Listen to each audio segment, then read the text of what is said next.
월급 받는 입장에서는 내 월급은 안 오르는데 주변의 집값과 주식값만 무척 올라서 인공감을 느낄 수밖에 없는 구조거든요. 집값이나 주식값이나 부동산 가격, 석유를 포함한 에너지 가격, 그리고 우리가 먹는 식량이 엄청나게 오르는데 그거는 물가지수에 포함이 안 돼 있어요. 우리는 중앙은행이나 정부가 발표하는 인플레이션에 현혹되면 안 되고, 이제 개인들은 스스로 자산 방어를 하는데, 즉 내가 100이라는 돈이 있으면.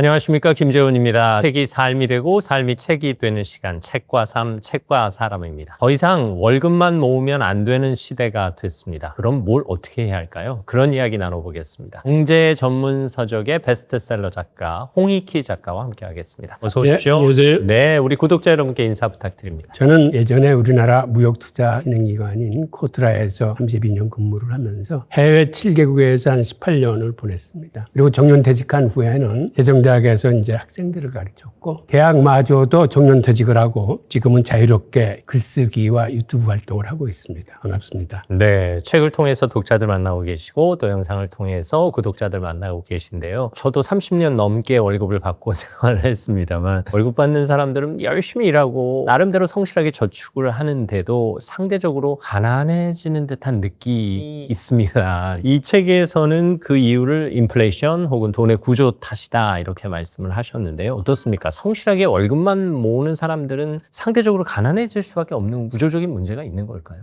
예, 그게 사실은 금융 자본주의의 내재적인 모순인데, 아무려 일하는 근로자들은 연평균 봉급 인상률이 인플레이션에 준하는 한 3-4%예요. 반면에 돈을 벌어주는 금융자산 소득자들은 연평균 한 15% 정도 됩니다. 그러다 보니까 소득 불평등이 심화되면서 이게 결국은 부의 편중, 즉 빈부격차로 벌어지는 거예요. 그래서 이러한 사회에서는, 즉 인플레이션이 상시화되고 이럴 때는 현금보다는 자산을 방어할 수 있는 실물자산, 예를 들어서 금이나 은 같은 거, 그 다음에는 비트코인이나 이런 암호화폐들이 지난해에는 굉장히 힘들었습니다만은 지난 15년간은 금이나 은보다도 훨씬 성장률이 좋았습니다. 그런 식으로 이렇게 분산 투자를 해가지고 기본적으로 방어를 해야 됩니다. 일종의 생존 전략이에요. 그런데 그게 어느 해에는 큰 수익을 안겨다 주기도 하지만, 기본적으로 내가 현행의 통화 시스템에서는 앉아서 당하기 때문에 이거를 방어할 수 있는 시스템, 구조를 먼저 만들어야 된다고 생각이 됩니다.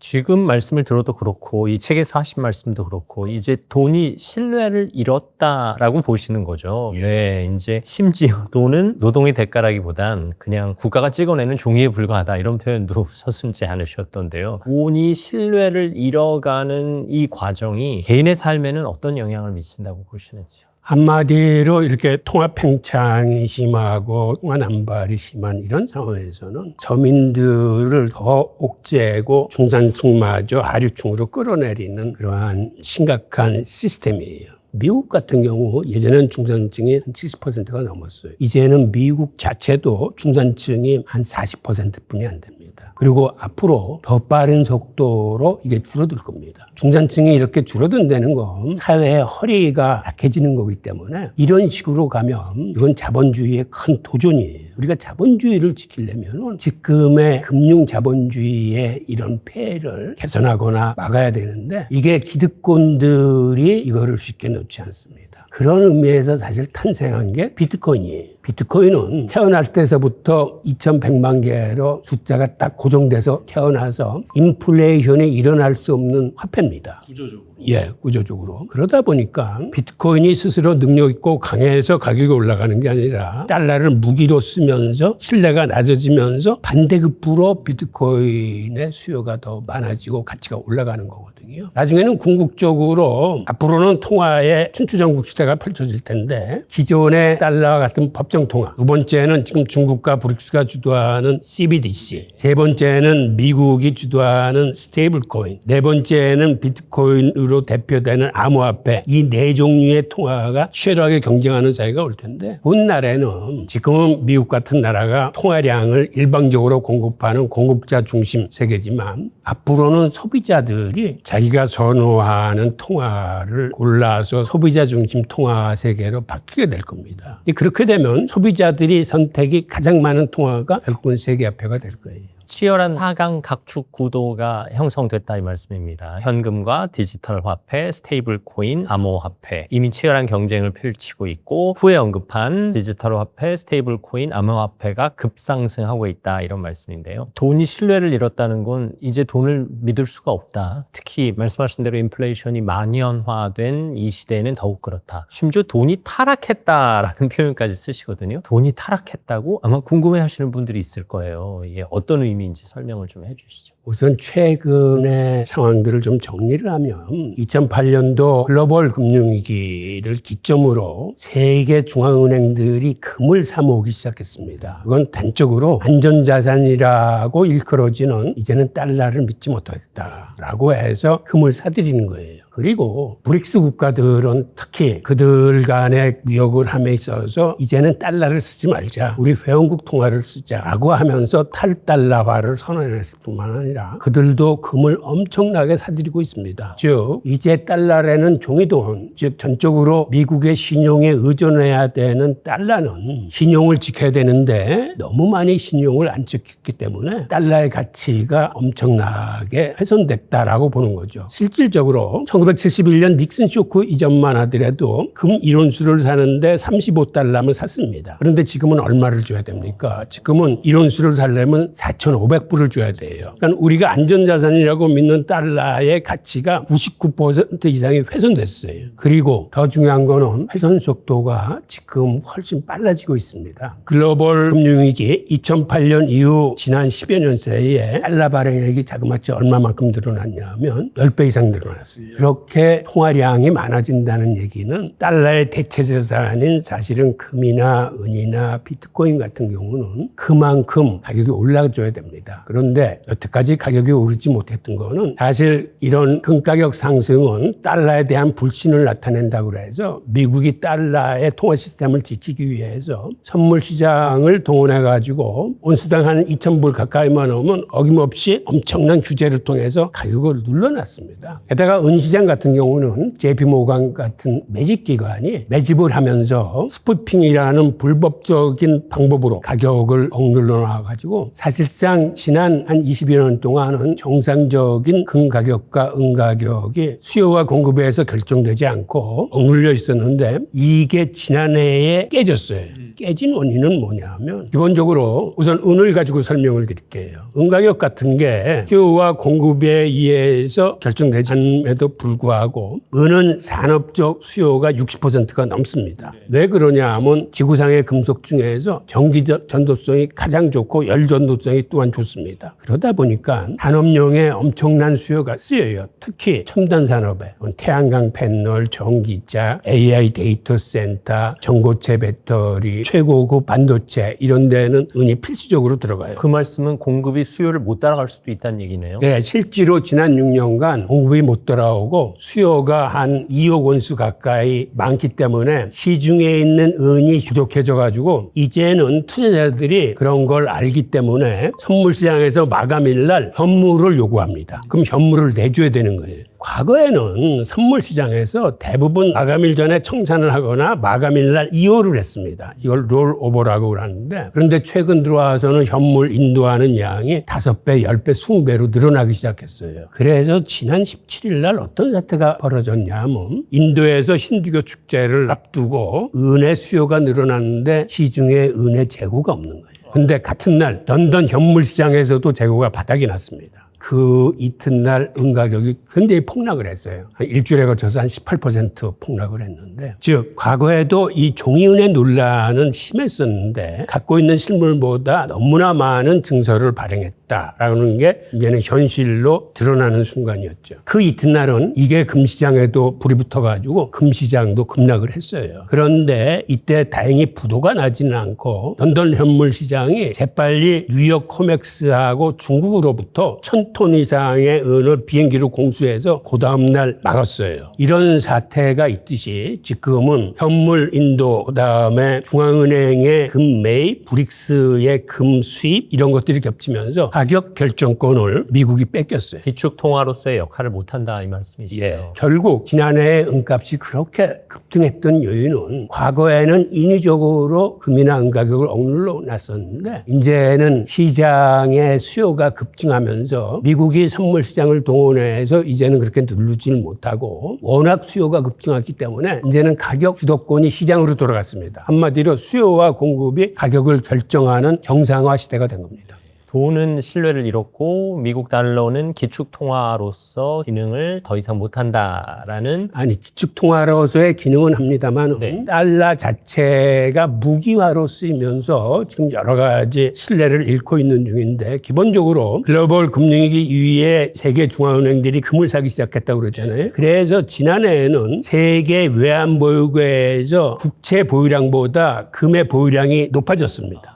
이거는 앞으로도 계속될 거고 브릭스 같은 경우는 글로벌 금융위기의 10년간 금 수입을 한 2만 9천 톤 정도를 했어요. 이게 어느 정도 많은 건지 감이 안 오실 텐데 지금 세계의 연간 생산량이 한 3,100톤, 3,200톤 정도 돼요. 10년을 모아봐도 3만 2천 톤인데 그중에 2만 9천 톤이라는 건 90% 이상을 브릭스 4개국이 지금 싹쓸이 해서 수입을 해가고 있는 겁니다. 그다음에 결정적인 건 2022년 우크라이나 전쟁이 터지면서 미국이 러시아 외환보유고를 압류했습니다. 즉 러시아는 금은 자국 내 금고에 갖고 있지만 미국 국채나 유로화 국채는 해외은행에 예치를 해야 수익이 발생합니다. 그런데 바로 그 국채들을 미국이 최압류한 거예요.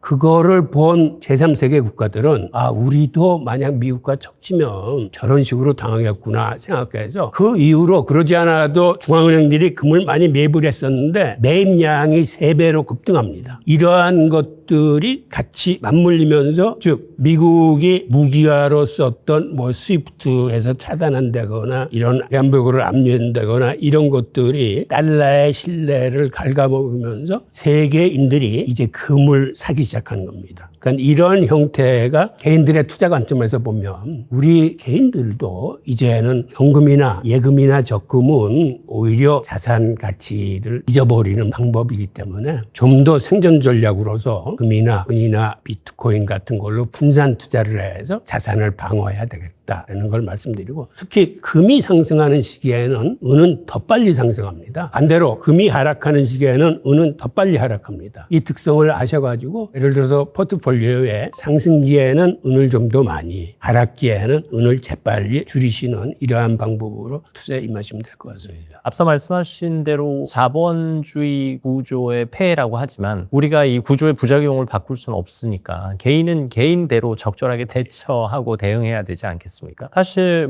저도 월급쟁이 생활 오래 했습니다만 월급 받는 입장에서는 내 월급은 안 오르는데 주변의 집값과 주식값만 무척 올라서 상대적으로 빈곤감을 느낄 수밖에 없는 구조거든요. 이걸 나는 열심히 살았는데 왜 이럴까? 나는 왜 이렇게 운이 없지? 이렇게 판단하고 넘어갈 문제는 아니라고 보거든요. 어떻게 보십니까? 우선 현행 시스템이 얼마나 웃기는 시스템이냐면 우리가 인플레이션을 얘기할 때 중앙은행이나 정부가 발표할 적에는 사실 그렇게 높지 않아요. 연평균 한 3% 내외에서 발표를 해요. 그런데 실제로 가만히 들여다보면 집값이나 주식값이나 이런 부동산 가격이 엄청나게 오르는데 그거는 물가지수에 포함이 안 돼 있어요.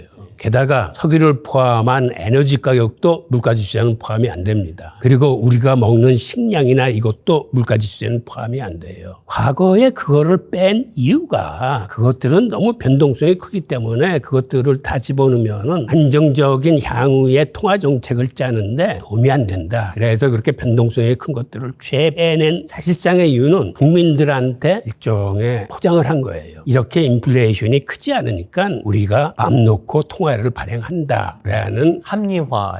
그런 거죠. 그래서 우리는 중앙은행이나 정부가 발표하는 인플레이션에 현혹되면 안 되고 실제로 가장 중요한 집값이나 이런 거는 글로벌 금융위기 기간 동안에 단기간에 한 75% 올랐고 팬데믹 이후에 집값 상승도 50% 이상 올랐어요. 근데 그런 것들은 우리가 얘기하는 인플레이션에 전혀 들어가 있지 않거든요. 이런 사항을 잘 감안하셔가지고 이제 개인들은 스스로 자산 방어를 하는데, 즉 우리가 돈이 있어서 부동산이나 이런 거를 흠뻑 들면 사놓으면 좋지만 그거는 사실은 상위 10% 이내에 드는 사람들이고, 월급쟁이들은 결국은 그러한 자산을 불려나갈 수 있는 힘이 없기 때문에 최소한도 예금이나 적금을 보수는 안 되고요. 적립식으로 금이나 은이나 이런 비트코인 같은 거를 적절히 분산 투자를 해서 사서 누물어서 어떤 생존적인 방어 전략을 구조를 바꾸셔야 됩니다. 통계의 구조적인 문제 때문에 인플레이션과 관련해서도 발표하는 수치와 우리가 체감하는 느낌이 현저하게 차이가 날 수밖에 없다 말씀하셨어요. 그리고 이 책에서도 인플레이션을 단순히 물가가 오르는 현상이 아니라 보이지 않는 세금이다 이런 말씀을 하셨거든요. 그러면 이런 격차 때문에 이런 보이지 않는 세금이라는 인플레이션의 구조적 특성상 가장 치명적인 피해를 받는 계층은 일반 서민 계층이 아닐까 맞습니다. 싶어요. 네. 이제 그래서 이제 어떤 일이 발생하냐면,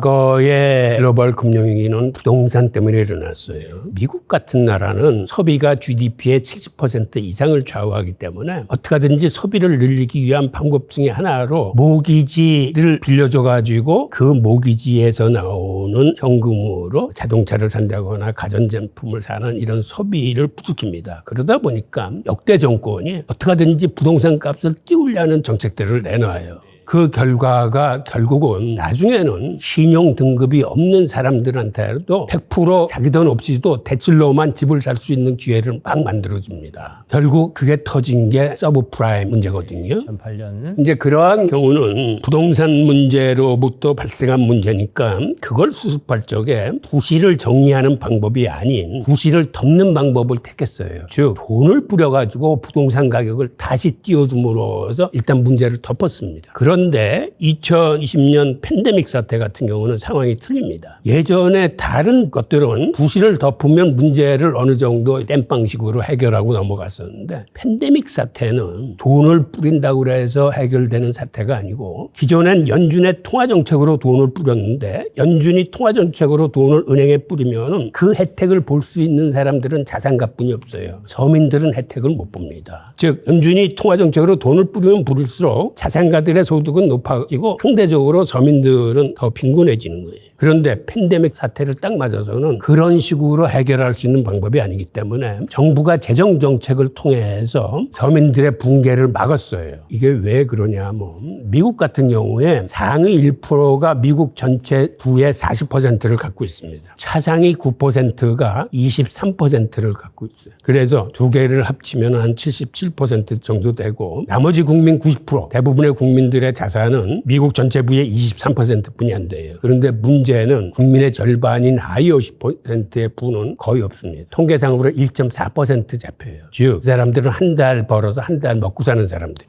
그 사람들의 집이나 자동차는 전부 다 모기지나 활부로 돼 있는 거고 자기 재산이 없는 사람들이.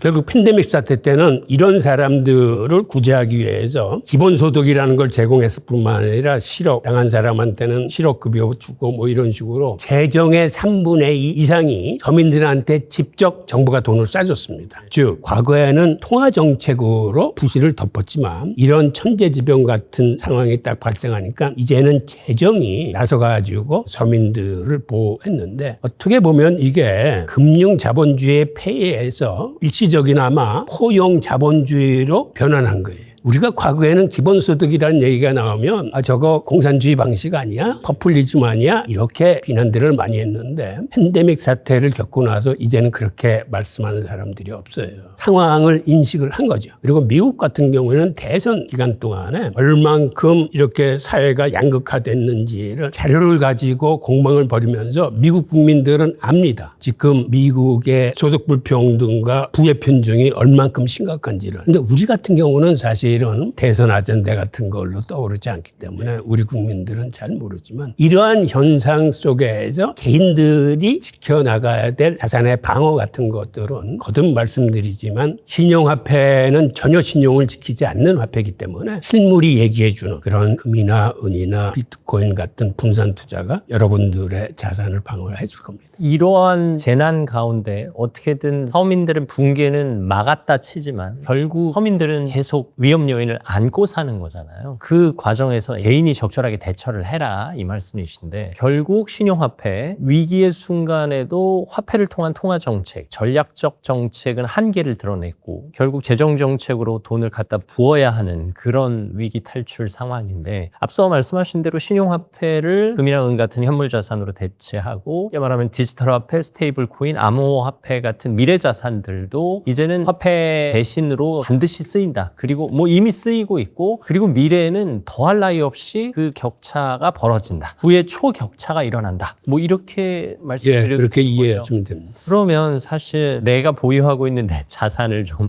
알뜰하게 관리해서 잘 지켜야 하잖아요. 연령대별로 그 전략도 좀 다르지 않을까 싶은데 사실 이제 막 사회생활을 하면서 돈을 벌기 시작하는 20대 그리고 돈의 쓰임새가 많은 40대 연령대별로 어떤 전략을 제안해 주시겠어요? 기본적으로 미국 같은 전통 포트폴리오도 보면 젊은 사람들은 좀 공격적인 비중을 높여요. 나이 드신 분한테는 안전한 채권 위주의 포트폴리오를 늘리면서 안정성을 가장 중요하게 생각합니다. 일반적으로. 그런데 이제는 미국 국채 자체가 안전한 자산이 아닙니다. 이게 굉장히 위험한 자산이 됐어요. 시대적으로. 네. 네. 즉 시장 금리가 오르면 이거는 급락하는 구조를 갖고 있기 때문에 이제는 주식이나 국채는 안전자산이라고 보시면 안 되고 주식조차 불안 요인이 커졌다 이 말씀이신 거죠. 우선은 채권이 많이 커졌고 주식은 그나마 괜찮아요. 채권에 비해서. 상대적으로. 그러니까 예전에는 주식을 위험자산이라고 생각하고 채권을 안전자산이라고 생각했는데 채권 자체가 이제는 안전자산이 아니고 주식보다도 더 위험한 자산이 됐으니까 이 포트폴리오에서 이거를 혼돈하시면 안 돼요. 오히려 채권이 있는 자리에 과거 전통적인 포트폴리오는 이렇게 돼 있습니다. 젊은 사람들은 주식이 60% 채권이 40%예요. 나이 드신 분은 바뀌어서 주식이 40이고 채권이 60인데 채권이 위험자산이 됐으니까 이제는 채권은 비중에서 제외하시고 그 자리에 금과 은과 비트코인이 들어와야 됩니다. 그래서 젊은 사람들은 이 비중을 한 60% 주식을 한 40% 가져가시는 거고 나이 드신 분들은 오히려 반대로 젊은 사람들의 포트폴리오를 적절히 조정하시면 네, 됩니다. 오히려 나이 드신 분들이 한 주식 60%로 가고 금은 비트코인 현물 자산을 40%에 맞춰라. 자, 그러면 앞서 말씀하신 대로 사실 목돈이 없거든요. 당장 금을 얼마나 사야 될지도 모르고 그러면 조금씩 욕심부리지 말아라. 적립식으로 시도해라. 이런 말씀하셨어요. 그러면 젊은 층 20대, 30대, 40대는 물론이고 50대, 60대들에게 경계할 만한 혹은 경고할 만한 경제적 행동이 있을까요? 투자의 관점에서 말씀드리면 변동성 노출에 극히 조심을 해야 됩니다. 일단은 암호화폐는 변동성이 큰 위험자산이에요. 그래서 이거는 주식보다도 훨씬 생존에 초점을 맞추시고 가능하면은 암호화폐 중에서도 가장 변동성이 작은 비트코인 위주로 이 암호화폐 시장의 도미넌스 비중대로 갖고 가시면 됩니다. 내가 100이라는 돈이 있으면 비트코인의 57, 이더리움의 13, XRP의 한 5% 정도를 매월 적립식으로 장기 투자함으로써 마음 편하게 굳이 차트 보고 가격이 오르네 내리네 하는 가격 투자가 아니고 이거는 가치 투자로 가지고 가셔야 돼요. 마치 적금 들듯이 쌓아가라 말씀이시죠? 적금 들듯이 그렇게 마음 편히 가져가시면 되는 거예요. 그리고 사이드로 금과 은을 상승기에는 30%, 은 70% 정도를 가져가면서 이 두 개의 자산군을 같이 가져가셔야 어떠한 경우라도 크게 낭패보지 않는 그런 분산 투자가 될 겁니다. 암호화폐를 투자할 때도 ETF 투자하듯이 구성해서 투자하란 말씀이네요. 주식 투자에서 S&P 500, 즉 지수를 추정하는 게 수익률이 가장 좋습니다. 이건 워렌 버핏이 내기로도 증명한 건데 암호화폐도 마찬가지로 가져갈 수 있어요. 즉 도미넌스 비중대로 모으면 그게 인덱스 추정이 되기 때문에 그런 식으로 투자하실 것을 추천드립니다. 교수님께서 책에서도 언급을 하셨습니다만 뭐 인플레이션이나 환율 불안 혹은 이런저런 큰 위기가 올 때마다 오히려 가난한 사람과 부자의 격차는 점점 커가는 거잖아요. 쉽게 말해서 부의 초격차를 예고하고 계신데 그럼 그런 위기의 순간마다 뭐 가난한 사람들은 어떻게 대처할 수 없다 쳐요. 뭐 서민 중산층 포함입니다. 부자들은 뭘 안 하나요? 우선 기본적으로 통화정책이라는 건 사실은 혜택을 받는 층은 부자들 뿐이 없어요. 그럴 수밖에 없죠. 담보를 맡기고 은행에서 대출을 받아서 그 대출을 가지고 또 다른 투자를 할 수 있는 계층은 사실은 상위 10%뿐이 안 됩니다. 나머지 서민들 90%는 전혀 통화 정책의 혜택이 없어요. 그러니까 결국은 이런 사회 시스템 내에서는 개인의 역량으로 공부하셔가지고 내가 확신할 수 있는 상품이나 실물들을 선택하셔가지고 그걸 적립식 장기 투자로 모아가면서 자기 자산을 스스로 방어하는 방법뿐이 지금은 없습니다. 우선 국가적인 견해로 보면은 국가가 서민들을 위해서도 시스템 자체를 바꿔야겠죠. 예를 들어서 우리나라 같은 경우는 복지 예산이 OECD 평균보다 굉장히 낮습니다. 그러다 보니까 취약계층, 노인들이라거나 빈곤층은 굉장히 위험해요. 우리나라가 OECD 중에서 노인 자산율이 가장 많은 이유는 바로 이제 그런 경제적인 이유거든요. 이런 문제는 사실은 국가가 좀 나서서 복지 예산을 증식시켜주고 노인들이 최소한도 생명을 버리지 않을 수 있는 시스템은 국가적인 차원에서 좀 마련을 해줘야 돼요. 그 외의 부분은 개인들이 스스로 공부해서 알아서 자신을 방어해야 합니다. 정부가 할 일은 정부에게 맡기지만 우리가 이런 구조적인 부작용 혹은 구조적인 폐해를 탓하고만 있을 수는 없습니다. 나는 나 나름대로 개인적으로 방어하고 대처해야 된다 이 말씀입니다. 더욱이 요점을 정리해 보면 현금 자산은 이제 더 이상 믿을 수 없다. 특히 예금 적금에 의존하는 투자 혹은 자산 관리 방법은 적절하지 않다 말씀하셨어요. 제가 첨언해서 왜 금은 투자를 권하냐면 지금 세계 중앙은행들이 달러를 믿지 않고 지금 금을 계속 보유하고 있습니다. 그다음에 중국을 위시한 브릭스 국가들이 엄청나게 금을 사들이고 있고 선물 시장에서 이제는 마감일이 도래하면 투자자들 스스로가 이제는 현물을 인도받습니다. 그 통해 이제는 미국이 가격 결정권을 뺏기면서 이 시장이 비로소 수요와 공급에 의해서 가격이 결정되는 정상화 단계로 이제 비로소 진입하기 시작한 겁니다. 그리고 제가 왜 은을 권해드리냐면 은은 산업용 수요가 60%가 넘기 때문에 매년 수요가 늘어나는 속도는 빠른데 공급은 한계가 있습니다. 그래서 지난 6년간 2억 원수 정도가 모자랐어요. 그러다 보니까 시중에 있는 재고들을 갖다 쓰기 시작하면서 지금은 재고 자체가 거의 동일한 상태입니다. 그러면 이렇게 공급이 딸리면 공급을 늘리면 될 거 아니냐라고 생각했지만 은은 속성상 공급이 그렇게 늘어나질 않습니다. 왜 그러냐 하면 은광석에서 추출하는 은의 양은 한 4분의 1뿐이 안 돼요. 나머지 75%는 다른 광물을 재련할 때 딸려 나오는 부산물들입니다. 아연을 재련할 때 나오는 게 한 32% 정도 되고 그 다음에 구리를 재련하면서 나오는 게 또 한 20% 정도 되고 금을 재련하면서 나오는 은이 한 17% 정도 되고 그래요. 그러다 보니까 은의 수요가 딸린다고 해서 공급을 늘릴 수 없는 시스템이에요. 구조적으로 부족할 수밖에 없군요. 그리고 이제는 시장에 은이 부족하다는 걸 투자자들이 알기 시작하면서 은은 생각보다는 가격이 많이 오를 수 없는 구조적인 상황으로 접어들었어요. 그러면 교수님의 말씀을 바탕으로 개인이 자신의 자산을 방어하기 위한 재정관리 습관을 정리해 보겠습니다. 일단 화폐에는 의지하지 말아라. 적금, 예금 더 이상 내 자산을 지켜줄 수 없다. 상대적 가치 하락이 예고돼 있다. 그러면 주식과 채권의 비중, 채권도 불안한 시대가 됐다. 그래서 과거 전통적인 포트폴리오에서 주식과 채권의 비중을 바꿔라. 이런 말씀입니다. 아울러 금과 은을 세계 중앙은행들이 모으는 시대가 됐다. 금과 은의 현물 투자의 비중을 높여라. 그 대신 금의 가치가 상승세에 있을 땐 은의 비중을 더 높이는 것이 좋다. 심지어 70대 30이라는 수치까지 제안해 주셨고요. 그리고 앞으로의 가치 시장은 현금과 디지털 화폐와 스테이블 코인과 암호화폐가 주도한다. 4강의 각축전에서 우리가 어느 쪽에 줄을 서야 하는지를 지금 공부를 좀 해서 판단해라. 이 정도로 정리하면 예, 아주 잘하셨네. 네, 좋습니다. 그리고 말씀하신 것 가운데 굳이 목돈을 투자하려고 하지 말아라. 적금식으로 내가 원하는 포트폴리오를 정해놓고 조금씩 그달 남는 돈들을 저축하는 느낌으로, 적금 드는 느낌으로 시도해라. 이렇게 이해하겠습니다. 실질적인 조언을 해주셔서 진심으로 감사합니다. 네, 여러분 좋아하시는 세상을 바꾸는 화폐들 그리고 비트코인의 저자 홍익희 교수와 함께했습니다. 말씀 감사합니다. 예, 감사합니다. 사실 돈 손에 쥐고 있지만 내가 쥐고 있는 게 전부는 아닐지도 모릅니다. 하지만 미래에도 돈은 필요하니까요. 돈보다 부를 추구하는 세상이 된 건 아닌가 싶습니다. 주변의 전문가들의 이야기에 귀를 기울여야 할 시대임에 틀림없습니다. 오늘도 함께해 주셔서 감사합니다. 다음 시간에도 여러분 곁에 있겠습니다. 고맙습니다.